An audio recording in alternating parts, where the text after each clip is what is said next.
Chapter 1. Dear Mom and Dad, by the time you read this, it'll be too late to do anything. I'll already be gone.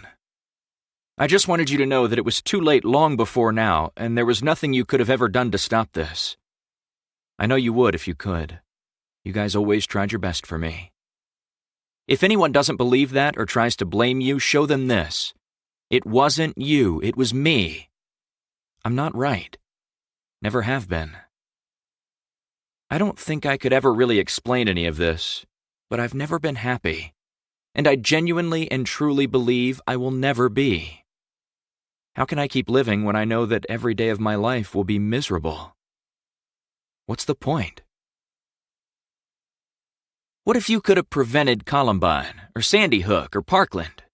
Chip Jeffers asks. It's late. We're sitting at a booth in the back of Rudy's Diner. As if in an Edward Hopper painting, we're the only customers in the dim, lonely all-night establishment. The night is dark and quiet, the rural highway out front empty.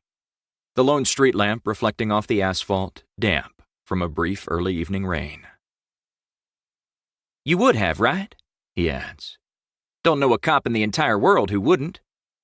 Well, we have something none of them ever had. An actual chance to stop one of these things.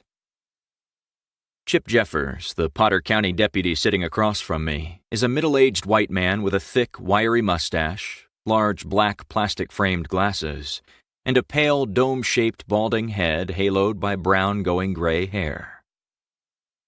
Somebody could have stopped all those school shootings from happening, he says, so I guess they had a chance. A parent, a teacher, a coach, a cop, another student. Somebody heard something, saw something, knew something that they chose not to act on. We can't afford to do that. Guarantee if any of them could go back, they'd do it differently. They'd have stopped them. We don't want to be in that same position, standing over the dead bodies of kids knowing we're responsible for their deaths. Jeffers has been a deputy for a long time, going back to when Dad was sheriff here.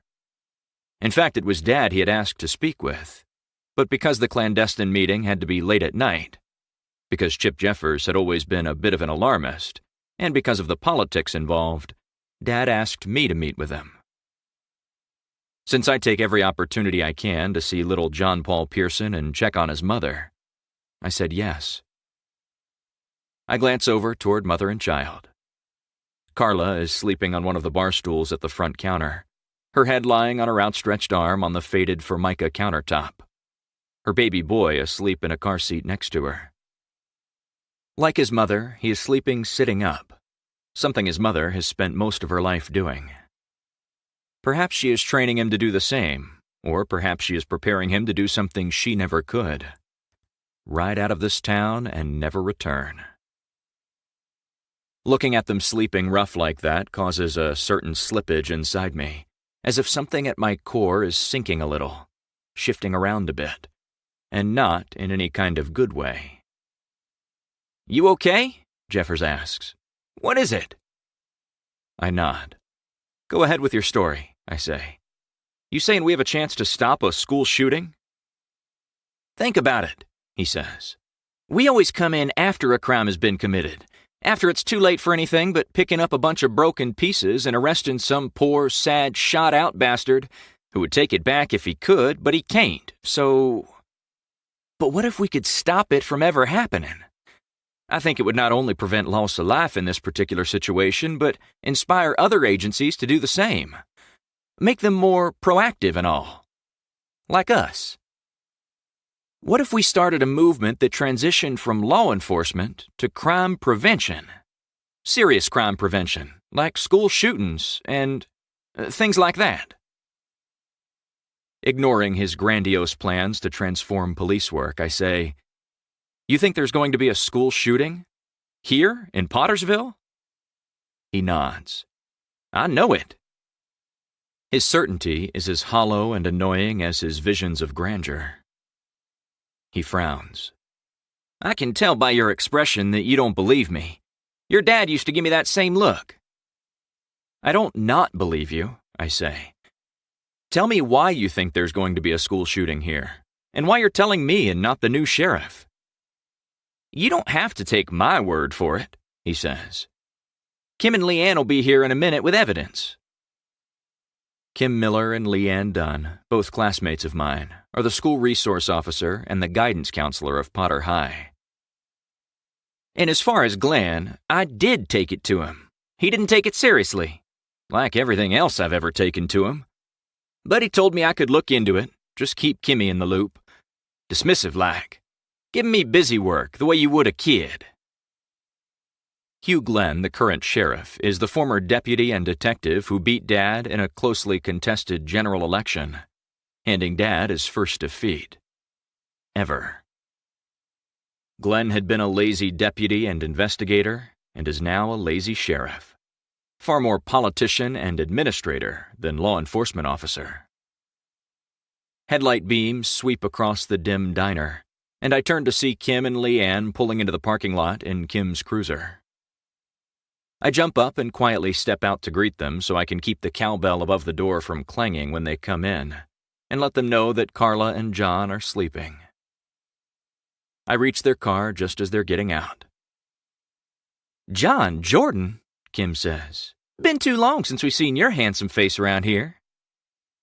"Hey, Kimmy," I say, and hug her.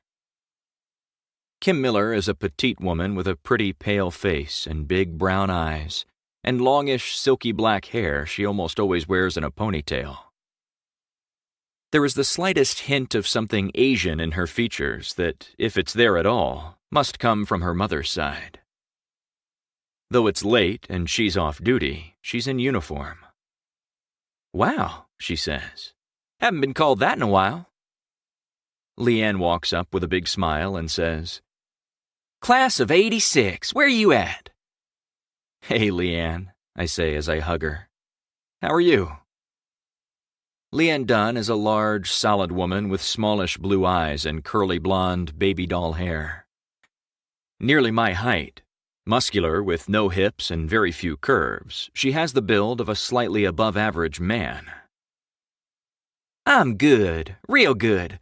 Don't know if you heard, but I figured out I was a lesbian since that last time I saw you. Life got a lot better after that." I hug her again and tell her how happy I am that her life is better. Both Leanne and Kim were in my graduating class, and though we weren't extremely close, it was a small class in a small school in a small town. We knew each other well and liked and respected each other, and we shared the bond of having survived high school together. "I'm still straight," Kim says, "but that's no picnic, let me tell you.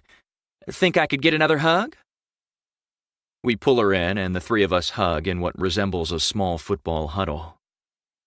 When we release each other, I tell them about Carla and the baby being asleep. "And here I am, thinking you rushed out here because you couldn't wait to see us," Leanne says. "Poor things," Kim says. "We had heard you and Anna were going to adopt the little fella," Leanne says.